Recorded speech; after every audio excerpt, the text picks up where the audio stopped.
in our actor database. Greg Jones Ellis, who's also been a tireless worker. Alexio Flores, who has been our tech guru and savior. Julius Galacki, who writes wonderful digests. So if you people are not members of ALAP, you are missing out on Los Angeles theater history, in addition to information about readings, upcoming productions, submission opportunities, and the like. And Tom Mizuraka, who is our social media guru and has done so much to help us publicize what's going on Facebook. I was remiss yesterday in not thanking Lee Kennicott for her major role in preparing and planning and inviting people for our director-dramatist exchange. So I want to make up for that now, Lee, by thanking you. I'm going to turn it over to, yes, it's being recorded because this is important, valuable stuff. I am going to turn it over to Lee Kennicott, who will introduce you to our keynote speaker, Luis Alfaro, and may I suggest, so that we have the best possible sound quality, that if you are not talking, you mute yourself. Oh, thank you so much, Mona. I am so excited that Luis is here. He's a homie, and I really love the fact that he is born and raised in Los Angeles, in the Pico Union area of Los Angeles. If any of you know the history of Los Angeles, that's a really key area right in the middle, almost, of downtown. And I don't know why I'm belaboring that point, but it's just that for years, I used to like hang out in that immediate area, and it's really a rich area. So Luis has really just become such a star, but it's because of his talent. And we all have that same talent, as you know. But I want to just run through some of the things that he's accomplished in his lifetime so far. And this is only so far. So at present, he's the newly minted Associate Artistic Director at the Center Theater Group. I'm so proud. And also, he is a professor at USC. So that in itself, I could stop there, except that I won't, because he also is a recipient of the John D. and Catherine T. MacArthur Foundation Fellowship, which, if you know anything about that, is the Genius Award, given to people who have been outstanding in their fields. And he also spent 6 seasons as a Mellon playwright in residence at the Oregon Shakespeare Festival. Can you tell I'm nervous? He's been with the Playwrights Ensemble at Chicago's Victory Gardens, which is another prestigious assignment. And he's with us every season for OHI's conference for playwrights. So I'm most excited to have him here today because his recent book, The Greek Trilogy of Luis Alfaro, is a must-have. If you don't have it, go get it. It is a Los Angeles-based, I would say, Latino-based rendition of the Greek trilogies, and they're amazing. Okay, Luis, if I did anything wrong, just correct me when you get on. Thank you. Oh, you did nothing wrong, Lee. I want to thank you so much. It's such a pleasure to be here with you. There's nothing to be nervous about because we are with family. I consider myself part of the ALAP family. I am a lifetime member, and I am so grateful to have once been given that designation. So I belong to many tribes, and it's great to be in this tribe with all of you because we're all writers. We all struggle. We all celebrate in the same wonderful way. So I just want to say that. So good to be with you. Should I just start, or are you going to say something else? I was sort of terrified. I'm looking at you thinking, he's going to ask me something. I also just want to say that Lee tracked me down in the most extraordinary way. I've been incredibly busy, and she did not let up. So I'm really here because of this person. Thank you so much for making that happen. Thank you. Thank you. I am in the middle of a production, as we like to say. I did something kind of crazy. 18 years ago, I wrote a play called Body of Faith. And it was a Cornerstone theater company assignment here in LA, where I interviewed about 50 people, gay and lesbian, LGBTQA people of faith. So lesbian nuns, gay priests. I just went down and sort of met all the communities. I sat in story circles. I did town halls, and I kind of came up with this docu-drama play. And it was so moving and such an incredible experience. So my university, USC, has a very large community of queer people. And I realized that as I met them, that very few of this generation refer to them as gay or lesbian. They don't really call themselves that. They call themselves queer, non-binary, gender fluid. So there's a whole new generation of expression going on. So I took that play and I rewrote about 75% of it. It's 22 characters, which is woof, as we all know. And it was being put on this weekend. So I've been very much emotional, and I'm in the spirit because I met not only these wonderful queer young artists, and we finally get to get a play in the Being Theater that's theirs, but also to meet their parents, to see lots of reconciliation and a lot of beautiful expression of people in their most authentic selves. So speaking of my most authentic self, I would like to take a moment and just tell you a couple of things. But the first thing I'd like to do is just to acknowledge the indigenous people of our region. So I'm doing a land acknowledgement, their memory, their lives, and their descendants. So we are on the land of the Tongva and the Chumash. We are guests of this earth, and I want to remember all of its original inhabitants. Los Angeles County, my place, my home, 10 million people who speak 224 different languages. That's not including all of the dialects, in 400 different neighborhoods. So it's clear that we have not begun to tell the story of Los Angeles. My story, your story, our history. We are at the Pacific Rim. We are at the great port city. We're on the western edge, and we are full of possibility. And that is the word that I'm using today, possibility.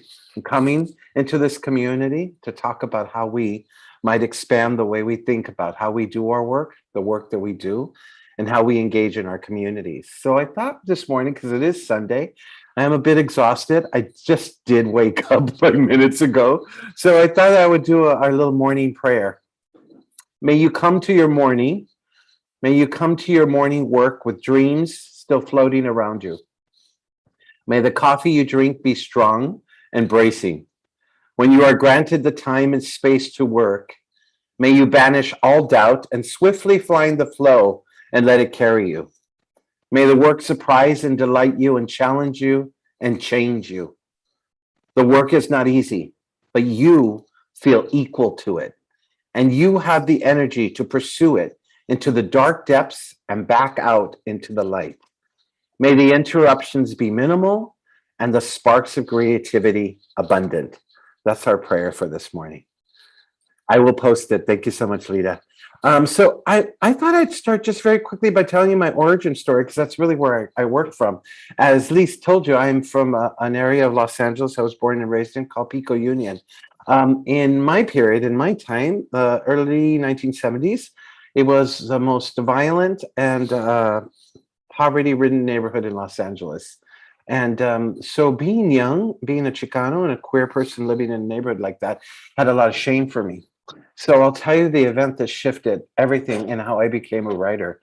In about the 4th or 5th grade, my mother one night was at a church in Lincoln Heights, a Pentecostal church, which I was raised in, at a prayer service. And my father was at the Hollywood Park racetrack. And down at the corner of our street in Pico Union, on a street called Toberman Street, right behind Lucy's Tacos, there was a club. It called the Club Jalisco. There was a big fight in that club that night. And a man walked out of the back of the bar, and he had a big, gigantic piece of a pool cue sticking out of his stomach. and he was walking down the street. He was bleeding, and it was very, very dramatic and very violent and very scary. And he fell down in front of our house, and he passed away. This was an extraordinary, extraordinary thing to see as a child. My brother and I were the only persons home. We were taking care of my little sister, who was an infant at the time. And I looked out the front window and I saw opera. Now, of course, I didn't even know what opera was. I don't think I even knew that word. But I was looking at something incredibly theatrical and dynamic. Our dog was jumping on the man, and the ambulance showed up, and the lights and all of that were happening, right? And so that event had a lot of impact on me. So the next day I went to school, and we used to have this exercise at our school where we would write down the most interesting thing that happened to you this week. And so I'm a journal person. I love to journal. So I pulled out my journal in my 4th grade class, and I told them the story of what had happened. And my teacher quickly pulled me aside and took me to the principal. And I was expelled for the week, and I was required to go see a therapist. And my parents, my mother cried. My father was very angry with me. But my parents were both farm workers who came from Central Valley of California. And they said to me, you must bring to light that which is in the dark. That was political work in the 1970s. We must bring to light that was in the dark. So I thought, somebody is censoring me. Now, of course, I didn't know what that word was either, right? But somebody was trying to silence me. And that is the beginning of my journey of journaling. And I've been journaling ever since. How do I tell the story that needs me the most? How do I move towards the thing that needs me the most? And what is it that needs me, especially in the city? So my life as an artist is writer, yes, playwright. That is first, foremost, center of what I do. But because I'm a playwright, I'm also a political person because I'm an artist. And we artists, we members of the Black Sheep family here in this room, we are also in the avant-garde. We are creative thinkers. We don't see the world in the same way. Our language is different. We peddle in metaphor. We are in the business of feelings. So if that is in fact true, something shifts, something changes in the way I do my work. So if I'm going to be a writer, I have to accept that I'm also going to be an agitator, a disruptor, an agent for change. That is essential for how I do my work. So I have a number of rituals. Rituals are really, really important to me. I think that every play is a ritual. Every play is an opportunity to engage with oneself in their spirit. So just to sort of like level the field right now and to tell you just what I believe in the most basic, I'm with I believe very much that there is a kind of holy trinity of writing. There's passion, there's point of view, and there's craft. Those are the only 3 things we need: passion, desire, point of view, opinion, and then craft, technique. So these are really hard times, aren't they? We are still in a pandemic, and our passion, I hope, has not been diminished. I think our point of view has gotten more sharpened and more focused, but I worry about craft and technique. It's the hardest thing to do. How do we bring those 3 elements together to create the alchemy of our writing? There's something that we do. So here's another thing I believe very strongly in. The art of writing is rewriting. I am in the process of rewriting a play. I am moving towards its most golden expression, towards its most focused expression. I keep moving towards the poetry, if that makes any sense. So along the way in this journey, I have been guided by many, many people. I am calling into the room today. I'm never alone in my writing. I'm a community writer. So I'm calling into the room today my mentor, Maria Irene Fornez. And Irene was instrumental in changing the way I thought about how I approached the work. Body, mind, spirit. Body, I'm going to give the work to an actor. An actor is going to channel, They're going to interpret, they're going to translate my work, but more importantly, they're going to take my language and put it in the 3D of space, the depth of space. How extraordinary, right? My language becomes alive in the body, in the manifestation of an actor. I love actors. Actors are the most important people in my world because they are really literally taking the work, the lines that I've written, and they start to shape them on a stage. So I love collaboration. I don't think I ever do anything alone. I don't even write alone. I'm a very public writer, so I spend a lot of time in coffee houses and, Astro coffee shop on Rowena. I'm listening all the time. I love the electricity of the city. I love the energy of people around me moving, moving, moving. I love the way that activates language, the way it makes language come alive. So my plays have a lot of movement. They have a lot of action. They have a lot of energy, right? I'm just as happy in writing stage directions as I am writing dialogue because they're both feeding each other in such extraordinary ways. I should also say that I spent 10 years as a poet in LA before I ever came to the theater. And then from those 10 years, I went into 10 years of performance art in Los Angeles. So really, playwriting came late to me in my life. And I think that poetry and performance art really helped me become the playwright that I think I needed to be.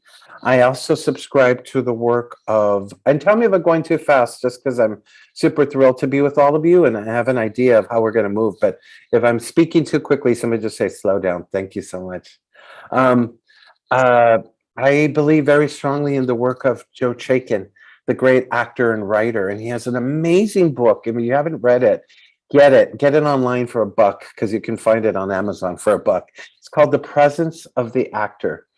Joe Chaikin has a series of exercises that he uses in order to create a character, but I actually think they're writing exercises. He uses them as an actor to create a character.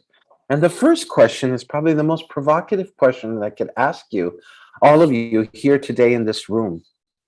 What is the one thing that people cannot see when they look at you? What is the one thing that people cannot see when they look at you? I believe that what that exercise does is it activates something very personal, very emotional, very deep inside of ourselves and our characters. How do I want to make my characters on stage come alive? I think it is by manifesting the thing that's sitting inside of them.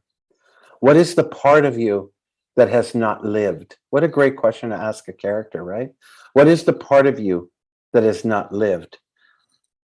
Take your age, cut it in half, and look at that half age. Something happened to you at that half age that dictates how you see the world and move through it today. I think all of these things are very true. And actually, I think that there are questions for us as playwrights, not just our characters. What is the one thing that people cannot see when they look at you as a playwright? What is the thing that you are holding inside of you right now as a playwright that has not been expressed? How do we make that part of your playwriting life exist? So as we move through this morning, I would like to just say that I'm going to talk very quickly because I want to get to as many conversations and dialogue with you around your questions. I don't find myself that interesting, to be honest. So I'm really more interested in hearing what you have to, what's kind of in your brain and what's kind of piquing your interest in. I'm happy to answer whatever you want me to talk about. Anything. I'm an open book. This is a very, very complicated and conflicted time in my life. As many of you know, I'm the new Associate Artistic Director at Center Theater Group. I am not in charge, but I'm doing a lot, and I'm happy to share all the things I'm doing. I'm happy to share any tricks of the trade. I'm also happy to share any opportunities that we have to how to get our work done. So before we do that, I would just like to say, what are we doing here today? There's a bigger question here, a question about a job, a life, a way of living. What if the end goal is something much deeper for us than what the theater can give us? What are we giving ourselves? What if the end goal for us is spiritual? completely private and completely belongs to us. I think of our lives as playwrights as a very lucky life, because when I think of like a ballerina, for instance, the shelf life of a ballerina is very short, right? But we get to write forever. We get to do our work forever. We get to continually process and make and be generative in our work forever, as long as we want to do it, right? So in a pandemic, I just want to acknowledge that what's been possible here is not shutting down, but actually moving into a deeper part of ourselves. Just want to quickly tell you that my most profitable year of many years has been in this pandemic year. So when the pandemic started, March 26th, I was forced out of my classroom and to go online. And I had a very hard month of April 2 years ago. I got depressed. I not only got depressed, I got despondent about the world. I am in Koreatown, where, as you can see behind me, it's midnight every 24 hours a day. And I am in a very small little apartment in a very crowded part of the city. I say this because I study things like density, and I love all the little facts of a play. And so when I was shut into my Koreatown apartment, I decided I was going to study what the neighborhood was really that I was in, because I love it so much. We are the densest neighborhood in the entire Western United States. Whoa. The average, I think, American neighborhood sort of consists of about 9,000 to 15,000 people. Koreatown has, within a square mile, anywhere from 45,000 to 65,000 people. So you can only imagine how crowded we are. And so COVID had its way with us. I'm shocked that I was not infected, because everybody in my building was. So things started to shift, right? Things started to shift in a big way. And the first thing that started to shift for myself as an artist was that I needed to get back out into the world, but I had to find a ritual, a way of doing that to get back into my writing. So I started to go out, I shifted the way I lived in the world. I started to go out really early in the morning when it was still dark, and I would take another walk late at night when it was still dark. And I started to shop for all my elderly neighbors. So all of a sudden I start to connect with people again in a way that I can. So generosity, both personal and also from the outside world in, changed me tremendously. I also went out into the world, to this world, this weird little Zoom world. And this Zoom world has been very kind to me. So in the last year, I have visited, I think I counted down to 57 different universities. I went to Europe, which I have not been able to do in a long time. I went to China. I'm doing a project in Shanghai right now. I have to get up at 3 o'clock in the morning to meet their hours. But I also made in the last year about $100,000 on writing. How did I do that? I went from university to university, from workshop to workshop, from city to city, from country to country, and I just opened up the possibilities of every way that my writing could have an impact in the world. We can do this. We can do this. This little box is also an opportunity to go to places we never thought we could go to.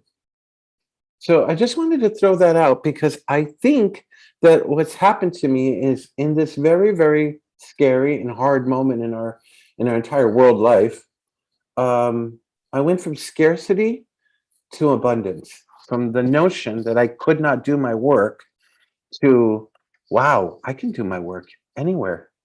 I can go to Romania next week and I can do a lecture at a university. And so many universities were happy to have us in the room, right?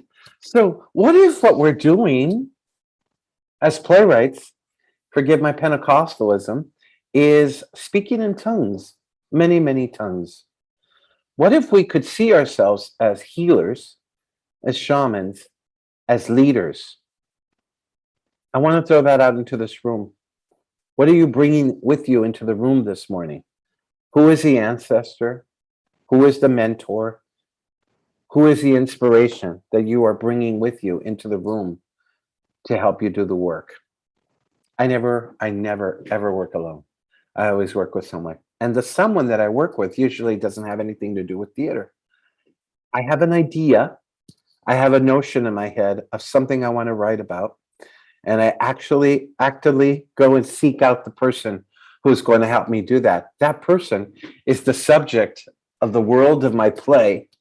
And because I start to follow these interesting arteries throughout the world, I start to meet a lot of really interesting people. So I'm working on a play right now that's going to be done next year at the Magic Theater in San Francisco. And it's a play about a guy, very weird poetic play. I don't know where it shot out of me. It's not kind of in my wheelhouse, but it's about a guy who has a wound that won't heal. And he ends up at a seminary in the Central Valley, a little town called Grangeville, population 46. And of course, what started to happen is I had to research Catholic Church seminaries, and then I had to research wounds, and I had to research why some wounds don't close and things of that sort. And all of a sudden, I have a lot of friends in the medical field, and I have a lot of friends in religion all of a sudden. So my worldview kind of popped open, right?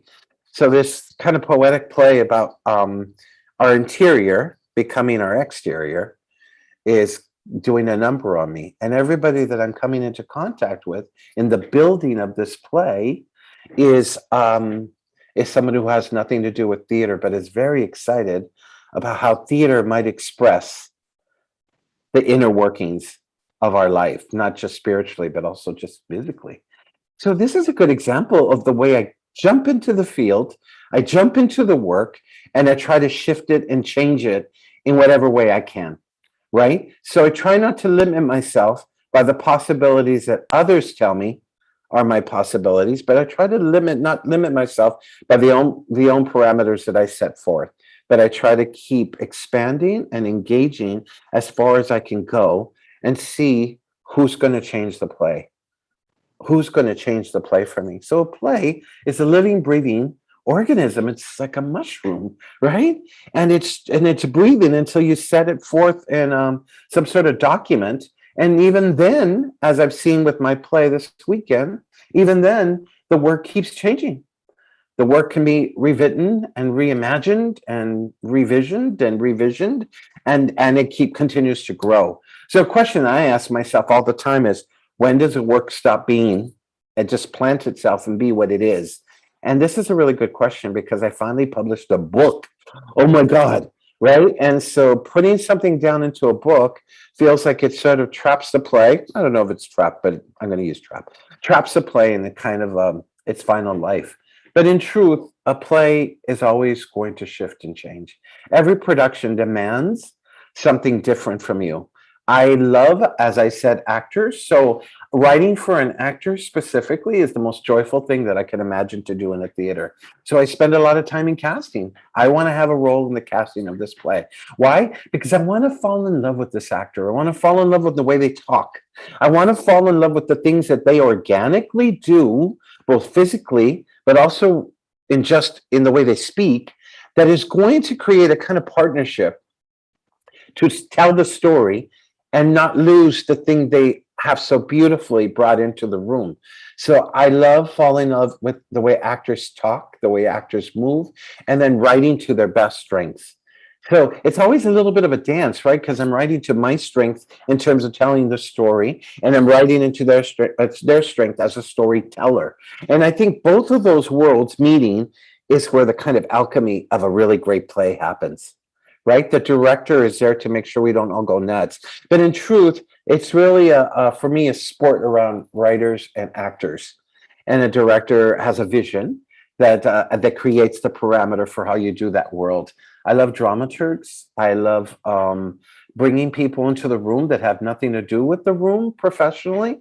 So in the last few years, most productions that I've been on, I get everybody to agree to invite people into the room that are really just part of the subject matter of that room, because they're going to affect the way we make the work, right? So I keep wanting to expand the room.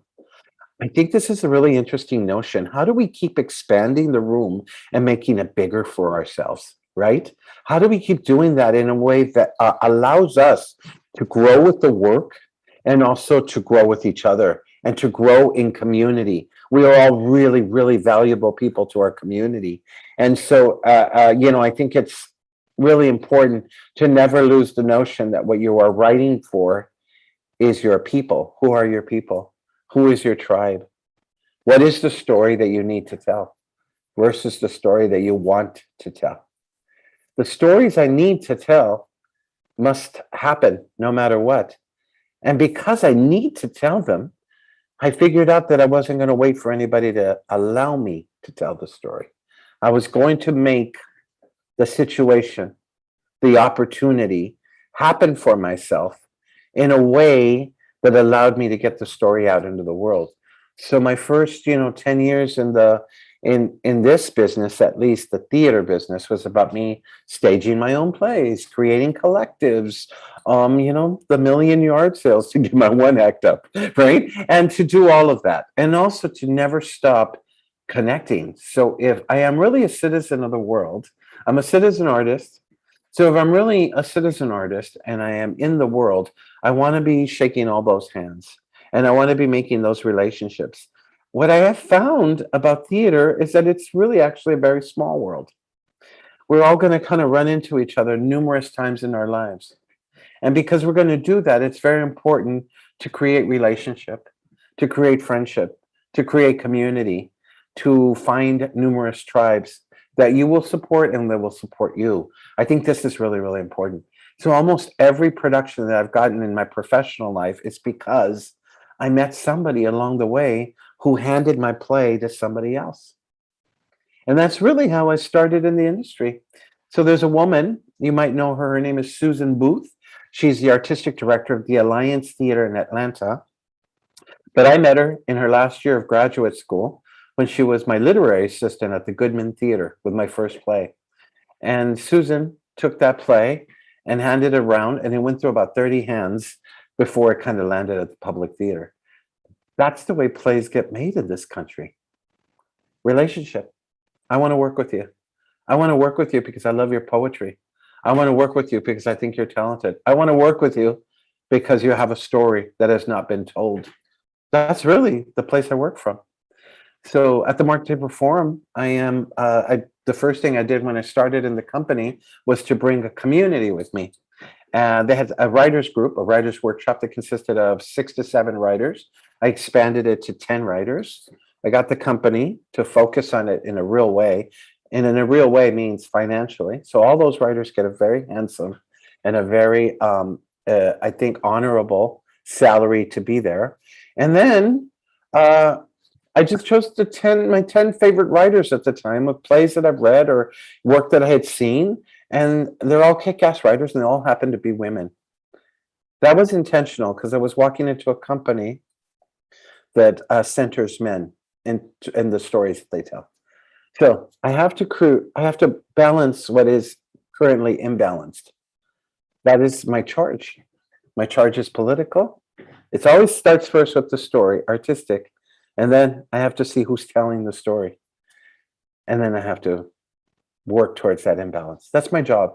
My job as an artist is to bring to light all of that which is in the dark. Oh my God. I am doing the same thing I've been doing since I was in 4th grade. So, I mean, I could talk forever, but and I hope you're not all asleep. Are you all okay? I'm going to look at the chat now. Oh, okay. So, I would love to have a little chat with all of you. So, if you want to throw up some questions, please feel free, and I'll start answering them. I know that Lee is going to help, and Nancy's going to help. I don't know who else is going to help, but I already see one. Do you ever find in your rewriting process that a scene you rewritten was better in the previous round? Yeah. How do you address that in your own work, especially in working with other writers? Yes. Wow, this is a really, really good question because the art of writing is truly rewriting. So I wrote a film that actually went all the way to production from start to finish. I'm not ashamed of the film because then once I started getting money from it, I got very happy with it. But it's an adaptation of a Jane Austen, Sense and Sensibility, but it's for tween kids. So tween, teenage kids, and it's called From Prada to nada. And I wrote it, and then I just followed it all the way through production. And the thing about it was I wrote 27 different drafts for a number of producers. But what was really interesting was draft 17 was the best draft. At 17, we should have stopped. But the movie industry is not my industry. So if I was in the theater, I probably would have stopped there. But in the film industry, it becomes somebody else's, product. But I will say that it's very, very important to know when you're losing sight of the thing you started with. What is the place I'm starting with? And I would say, I love in exercises in my classes to say to students, circle the most important thing. It might not be the most dramatic scene, but circle the reason why you're writing this play and never lose part of that circle. What scene is it in? Where are they articulating your characters, the reason why we're even in this play? So I love, when I'm rewriting, I love to keep an original draft that I go back and I look at, and I always remember not to lose the original impulse. So it's a sense memory exercise, right? It's a little bit like, and a lot of what I do in my writing is I use the same thing, the same language that writers use, right? Where is my center, right? Where is the core of the scene? Where are the beats? Where am I trying to get the beats work? So all of that, just so that when I go into the room with the actor, I'm not having to create a new language. I'm using the same language. So I would say in your rewriting, to keep centering the reason why you started the story. I have an inspiration board in my house, and I throw it up, and all the stuff is sitting there. But the quote of the play usually sits right in the center, and I always go back to the quote. So I always start from a quote, a piece of language, something that inspires me, something that sends me forward, right? So so that I never lose sight of where I'm going. I hope that helps, Arlene Schindler, in working with, and especially when I work with other writers. My job is not to change what you're doing. My job is to facilitate a process towards that writer's excellence. Right? Just facilitate a process towards that writer's excellence, not my own. I'm just here to make sure you are moving to, in progression, the thing you want to do. That's why I think that makes me I think playwrights are really good dramaturgs too, is that I'm able to do that in the work. All right. Hi. So I'm frozen in my chat, which doesn't help at all. But I'm working on it. And so if anybody wants to ask another question, put up your electronic reaction. Do you see it? It's in the bottom of your Zoom screen. There's a place to put reaction, and I'll raise my hand right now. Here it is. If you see my Lee Kennicott's video, you'll see my hand raised. Just do that and you'll be called on, okay? So sorry for this little glitch that we're having. Not a problem to me. I do see Nancy's hand up, so I'm going to go to Nancy. Let's go, yes. First, that was great. You were asking, it was great. I have a question. I'm going to navigate this as best I can.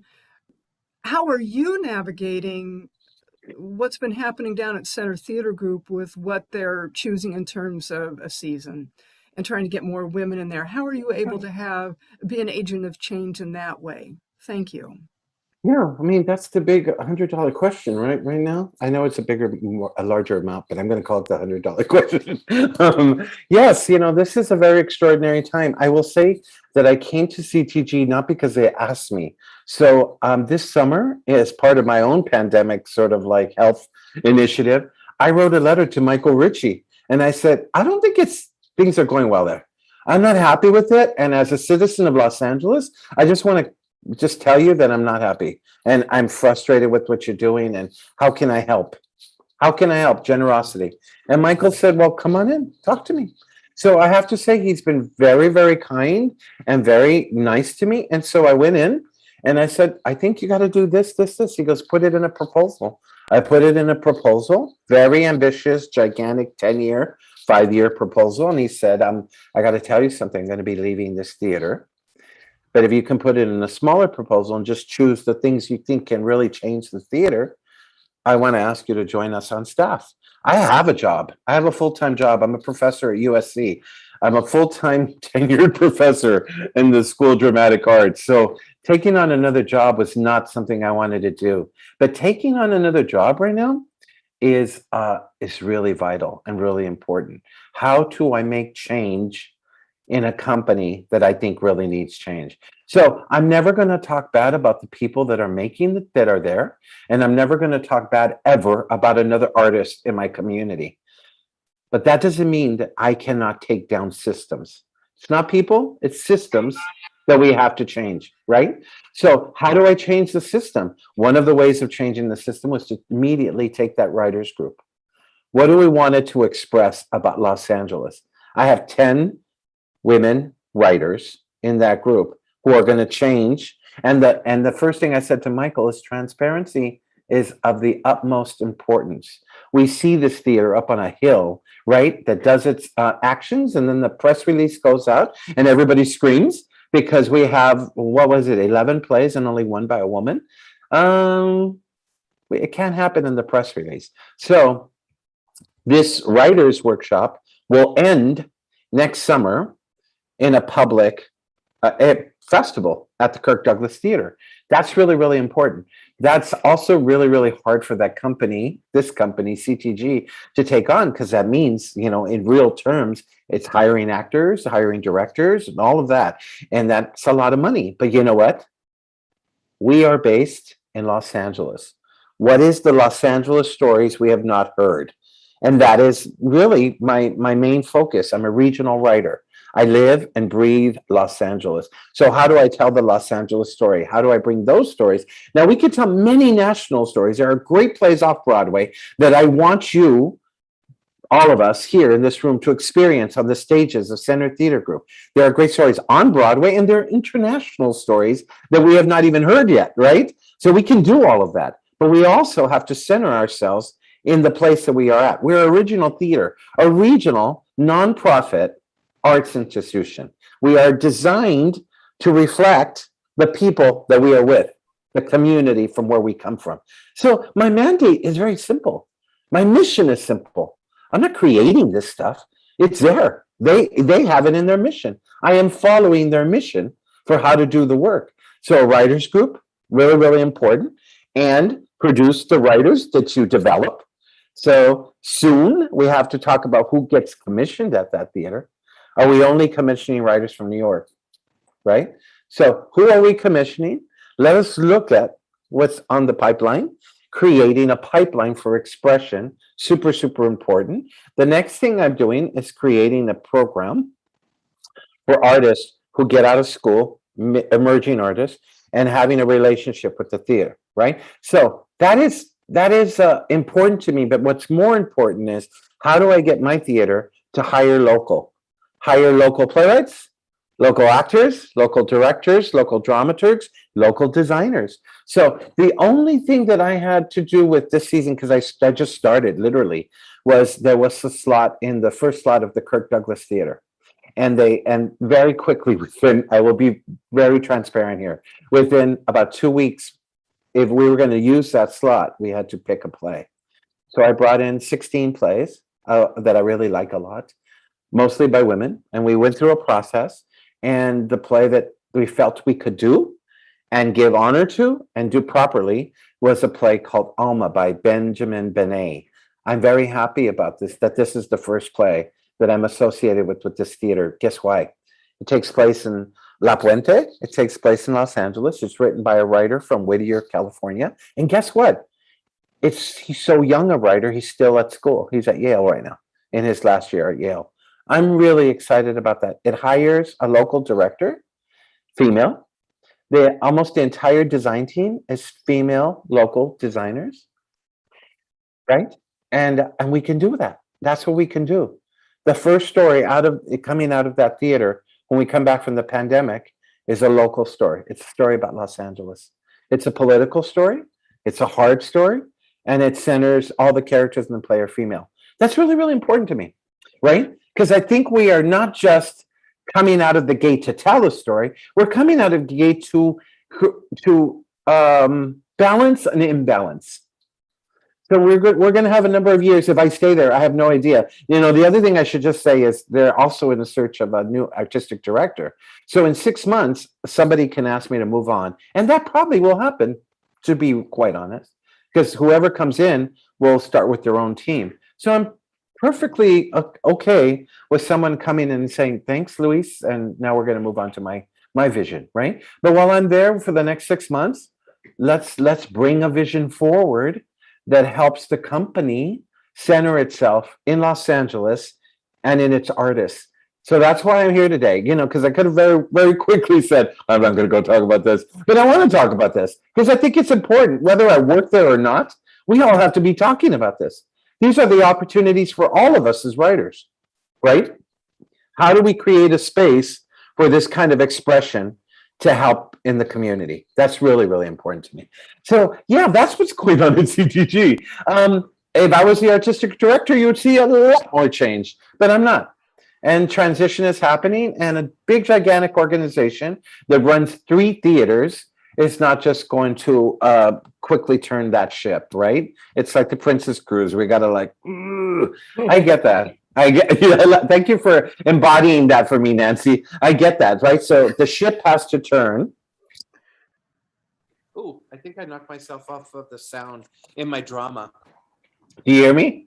Yeah, you're back. Yeah. You're back. Okay. And I was so dramatic, I pulled my cord out. So yeah, I think this is a ship that's got to turn, and it's got to turn now. And so I'm very, very grateful, rather than be critical, I am expressing a kind of generosity and gratefulness for the opportunity to shift it. Now, let me just give credit where credit is due.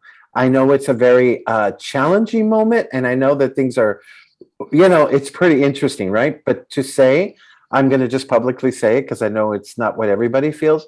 I'm grateful to Jeremy O. Harris for his political action. That Jeremy O. Harris wrote a play called Slave Play, which is the first play that's going to be produced, hopefully, at the Mark Taper Forum. He has begun to divest his play from our theater because he's not happy with the fact that the theater is doing so few playwrights. So he's called us and the theater and the community out on this and said, listen, I'm not going to do my play here if you can't tell me how you're going to shift the company towards being more equitable towards women. I love that. I love that. It's really hard to be on the receiving end of that and to make that change. But what a great challenge. And you know what? He's not wrong. I don't want to vilify that man. He's not wrong. He's a wonderful young artist with an amazing vision. It's a very difficult play that we're going to open with, if we do get to open with it. And it's going to challenge everyone because it's about race. It's about sex. It's about politics today. I think the theater is a very dangerous place, Nancy. I love that we go to the theater for comfort, to learn, but it is a dangerous place. It's a triggering place. It's a trauma-filled place, and it's also a healing space. So I hope that is what's happening right now, that there is trigger and trauma. Leadership changes. We must demand the kind of leadership that in some way speaks to the community. Yeah. That's really important. I'm going to stop my video. Somebody else can jump in, but thank you. That was a great answer. Thank you. Thank you. What a pleasure. All right. Please, anybody, just raise your hand, your electronic hand, like this. I'll do it again. Here I am. Can everybody see that? So if you have a question.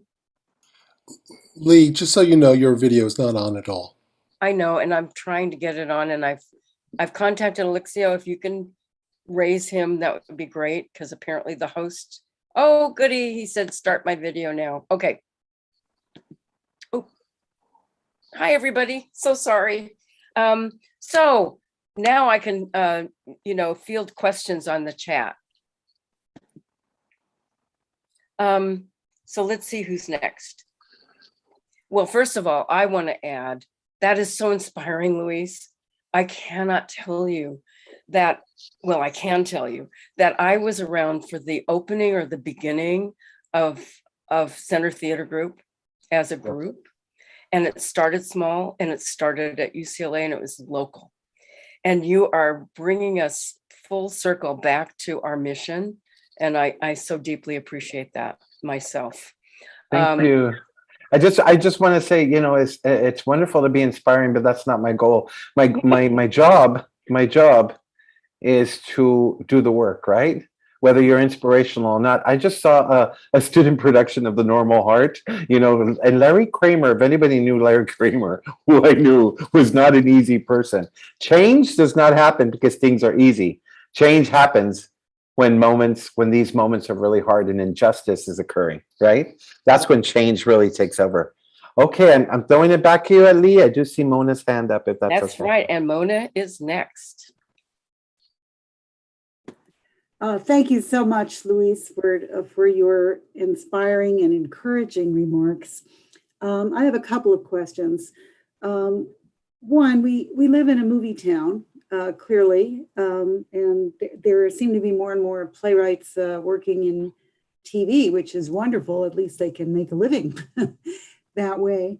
But I have a sense that people are so used to being in their screens that I happened to read this anecdote in an article where a film executive was asked by a friend, "What did you think of that play?" And his response was, "Oh, it was just people talking." And I thought, oh my God, this is what a film executive is getting out of a play. Now, I don't know what play it was. Maybe it wasn't a good play.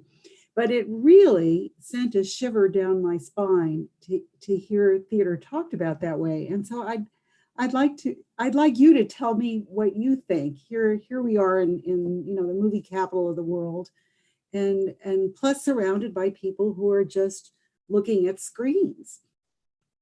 Yeah, I tell people this all the time. I live in the shadow of the Hollywood sign, right? And the work I do is in that shadow. Most definitely. I will say that I on a very basic level, a film is a medium of images, and theater is a medium of language, right? Words. And so we use language, although there's many different forms on stage, we do use language to create our work. And so I would say that, where other people sort of look down on the film industry, I'm very, very excited about the number of artists, especially young artists, who have been able to buy houses and create lives for themselves and their families through working on cable shows and to work on, network television and all of that. So, some of our favorite shows are now like created by great playwrights. That's not a surprise, right? Mm-hmm. My favorite of those playwrights are the people who make a living in film and also keep coming back to the theater. So I'm going to use as an example Dominique Morisseau, one of my favorite writers right now. This play, Pipeline, I think is a pretty extraordinary play. It's a great American play. And I feel like Dominique really has a sense of how I keep engaging community, keep engaging theater, and keep engaging film, knowing that they're completely different forms. Right? The challenge I'm finding, and this is the controversial point of view, the challenge I am finding is when a young writer goes off to do screenplays and then they come back and every screenplay they imagine as a play. And there are two different forms battling each other, right? So I think we have to be very careful of that. I also think there are amazing playwrights who didn't finish their learning in the theater and who've gone on to film, and we still yearn to see their great American works, right? To see their great American plays, because they've now moved on to another medium. The theater does not offer anywhere near, and never will, the kind of money that you need in order to do that work. But we can't be hobby artists. We have to be professional writers, right? If we just make it hobby, it stays in hobby. I have to make a living at this. And I think making a living at this, for me at least, has been to expand the notion of what I call a home. My home is Los Angeles, my literal home. But my home is the American theater, right? I do that very sort of unsavory act of going to a lot of cities that are not the best cities, but there are places that still do readings and workshops and productions, and I start to make creative homes. I spent 6 seasons, which is 10 years at the Oregon Shakespeare Festival, which is amazing. The largest regional theater, one of the largest regional theaters in the country, the largest repertory theater in the country. And, you know, the thing that was amazing about that is Southern Oregon is not necessarily like my kind of living. But you know what? It was a very important place to not only make my work, but it's the most generative place where I have made other people's work. I started so many initiatives there in that 6 seasons, and I gave a lot of opportunity to a lot of emerging writers. One of my favorite writers who came up and did amazing work, Diana Bourbano, a local LA writer, right? I feel like this is something you can really do in the regions. So getting out to regional theaters, small theaters, mid-sized houses, you know, it's not all in the big houses. The big houses are concerned with big concerns because they've got to support their big money ideas. But, you know, I don't think big money ideas have ever really supported lots of emerging or artists who are really struggling with getting their stories out. So we have to find the homes for ourselves that are essential. As many of you know, I spent, I think, oh my God, I spent the last 20 years with Playwrights Arena, right? 30 seats on Pico Boulevard into 35 seats in Atwater. You know, I think that was a very, very important part of my life because it really served my development of the work. The Magic Theater in San Francisco, a constant financial struggle, right? And I'll be really honest here. Full disclosure, one of my productions I didn't even get paid for, right? I just said, this is my investment production. But you know what it did? That investment production got me a prize called the Glickman Prize. That prize then got me a bunch of productions elsewhere. So I'm always thinking about all of this as investment. I don't want to go back to the French fry patch at McDonald's. So I am going to teach. I'm going to write. I'm going to dramaturg. I'm going to direct. I'm going to do it all in the theater because I'm going to make a life in the theater. I'm going to make a lifetime of writing plays. So listen, rather than thinking about this play, the one I'm working on right now is the entire expression of me. If I think about it this way, and this is a wonderful thing, a gift that my mentor, Irene Fornes, gave me. She said, there were many great writers before you, and there will be many great writers after you. Your only job, Luis Alfaro, is to write the story of today. A body of work. I'm not just writing one play. I'm writing 25 to 50 plays over my lifetime. Relax. Every play is a slice of you, Mona. Every play is a slice and an expression of you. You're going to do this forever. How do you look at the long, wonderful journey that you will have as an artist? I relax into it. And I'm more effective. And I would say I'm more productive and I'm more extraordinary as an artist because I don't throw everything but the kitchen sink into every play. Every play is an expression of me. The 10 years that I spent working on those Greek adaptations, right? The time that I spent at the Getty Villa in Malibu was not sort of like furiously writing. You know what it was? It was working with a woman named Mary Hart, who lives here in LA, and she's a Greek scholar. And Mary would sit down and say, well, let's really talk about what Medea really is. Let's ruminate on that. Let's meditate on that. And you know what? If you want to do it like the Greeks did, meditate on it for a year. Don't pick up your pen. Don't just start writing. Inhabit this world into your being. Get pregnant with the possibility of your play so that when you have to, need to, must write the play, it shoots out of you. That's a different kind of writing, right? I want to be the authority of my play. I want to know everything about the world I'm writing in. And I want to be surprised. And I want to go on some detours. And the play that I always start writing is never the play that I end up with. What a tremendous, wonderful surprise and way to live. Life is a complete surprise to me. So I haven't put a career together. I've never thought of a career, but I'm having one. And I'm in my 30th something year of it, right? And I made a living at it. You can do that. You can do that. Thank you so much. I don't want to take away from other people. I have a second question that's unrelated, but if there are questions in the queue, I'll step aside and ask it later.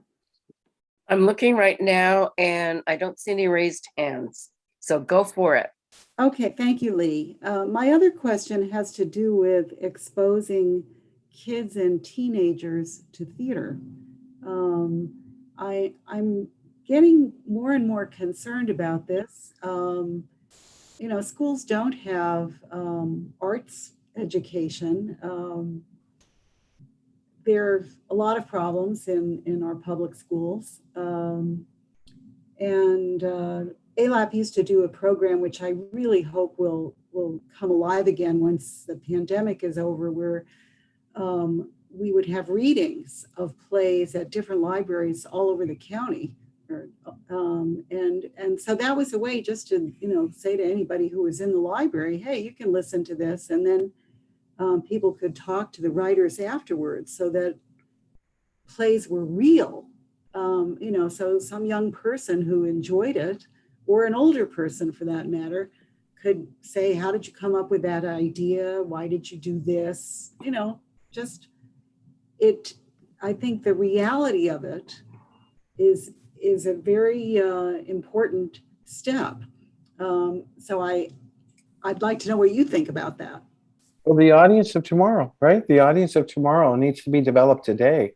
And just before I forget, emerging artists could be somebody in their 50s. And that's one of the things I love about the writers group right now I'm running, is that, there are a lot of expressions of age in the group I'm in. And I'm very excited about that. Yes. So how do I create this expression? I'm thinking a little bit about, there's a guy named Jose Solis in New York, and he runs a BIPOC critics circle, right? He started to feel like he was the only BIPOC critic who would show up to Broadway shows. So he started to offer his +1 to a young BIPOC critic who wanted to join him. And immediately he created this amazing laboratory of young critics now, BIPOC critics who are being hired to create this kind of criticism online, which I think is a beautiful. When I was at the Victory Gardens Theater, the first thing we did with Oedipus El Rey that I'll never forget is it said to the audience, we are only one age in this group. So we need to make an intergenerational audience. And here's my challenge for how I think I would like to do it.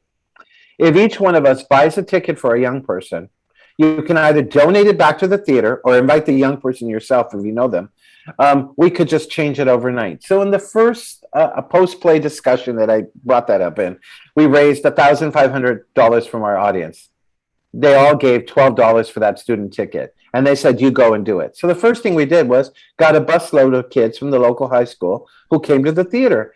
Guess what? They didn't sit in a kids only section.